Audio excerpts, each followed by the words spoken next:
din natin to mga kaprati, talaga namang napaka-quality ang kanyang ginagawa. So ito mga kaprati, itong video na ito.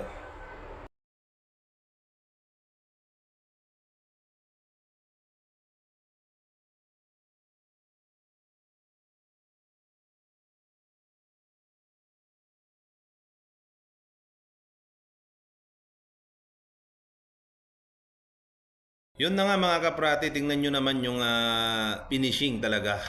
Kahit na CR man yan, natatilesan, talagang inaayos pa, talagang pinupulido pa.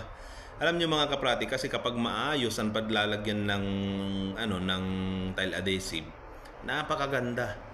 CR lamang yan mga kaprati pero inaayos na ng mabuti. Kasi dito sa ibang bansa mga kaprati, dito talagang quality ang trabaho. Hindi pwede yung sasabihin mong matatakpan naman yan, nasa likod man yan, hindi na makikita ng consultant, hindi na makikita ng engineer, hindi na chichikin yan, ganon. Hindi. Dito mga kaprati, halimbawa na isang trabaho ay dapat kahit nasa likod yan o kahit nasa ilalim man yan, kapag sinabing gawin mo ng tama, gawin mo ng maayos, sundin mo. Ganon yun. Ganon ang isang trabahador. Ganon ang isang worker na may paninindigan. Kasi alam mo mga kaprati, ang trabaho ang magsasalita, hindi yung bunganga.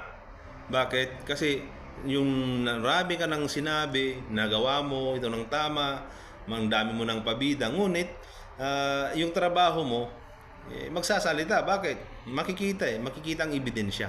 Pero kung ginawa mo ng maayos kahit wala kang boss, walang nakakita sa'yo, doon pa lang makikita na kung sino kang workers ka. So doon pa lang ipagtatanggol ka na ng trabaho mo, yung ginawa mo.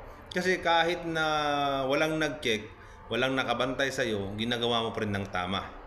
'Di ba? Paano na kung yung trabaho mo, yung ibinigay sa iyo na trabaho ginawa mo kahit na napakahirap, kahit na nasa likod ganyan, kahit na hindi na nakikita, hindi exposed ng tao, nagawa mo pa rin ng tama, di ba? Yun yung mga workers talaga na mahal nilang trabaho nila.